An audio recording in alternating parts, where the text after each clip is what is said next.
मैं अफसाना, स्वागत है आपका ट्रेंडिंग न्यूज के साथ।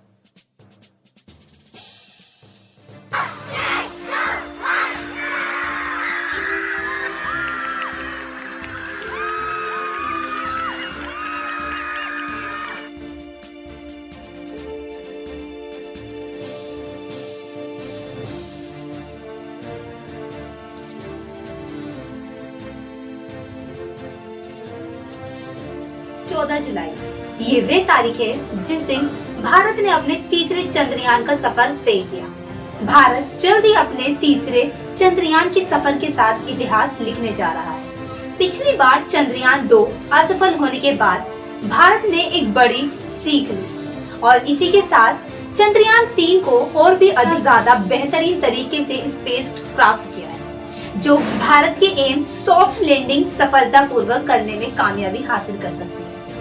आगे बढ़ने से पहले ये जानना जरूरी है कि आखिर ये सॉफ्ट लैंडिंग किसी भी चंद्रयान या किसी भी अन्य ग्रह सफलता करने की वह प्रक्रिया है जिसमें लैंडिंग करते समय वहाँ स्पेस क्राफ्ट के किसी भी हिस्से को नुकसान ना पहुँचे और बिना किसी नुकसान पहुँचाए लैंड किया जाना सॉफ्ट लैंडिंग कहलाता है। हालांकि हार्ड लैंडिंग इससे बिल्कुल विपरीत होती है, या यूँ कहे कि हार्ड लैंडिंग वो होती है जिसमें चंद्रयान का मकसद पूरा ना हो, उससे पहले ही स्पेस क्राफ्ट का विस्फोट हो जाना, ये हार्ड लैंडिंग कहलाती है। ठीक इसी तरह चंद्रयान 2 का भी मिशन चांद पर सॉफ्ट लैंडिंग करना था, पर 6 सितंबर 2019 में मून से महज 2 किलोमीटर की दूरी पर यह स्पेस क्राफ्ट क्रैश हो गया और ये इतिहास बनते बनते रह गया।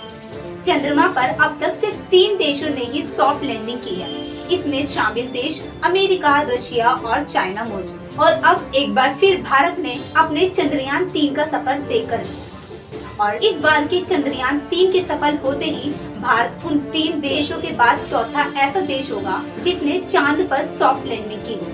और इस बार अपनी भूल को सुधारते हुए इसरो ने पहले से अधिक एडवांस और पावरफुल क्राफ्ट बनाया। 14 जुलाई के दिन दोपहर 2:35 पर इसरो आंध्र प्रदेश के श्री हरिकोटा सतीश धवन में स्थित अपने स्पेस भवन से चंद्रयान 3 को लॉन्च कर दिया है। इसरो के मुताबिक चंद्रयान 3 को उसी रास्ते से चंद्रमा पर भेजा जाएगा जिस रास्ते से चंद्रयान 2 के लिए भेजा गया था। साथ ही इसे चांद की दक्षिणी क्षेत्र पर ही लैंडिंग कराया जाएगा जहां चंद्रयान 2 लैंडिंग करने वाला था।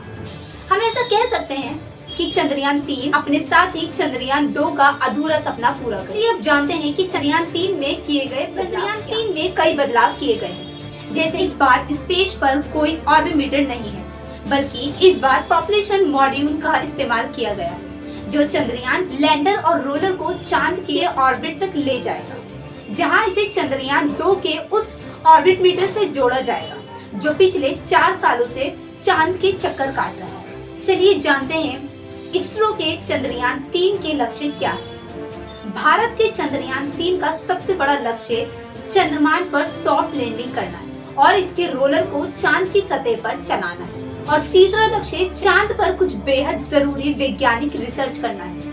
कुल मिलाकर इस मिशन से इसरो चांद की सतह वह सभी डेटा जोड़ेगा जो चांद पर मानव जीवन को बसाने की खोज में एक कदम और आगे बढ़ा। चंद्रयान 3 23 या 24 अगस्त के दिन अपनी सॉफ्ट लैंडिंग सफलतापूर्वक कर सकता है।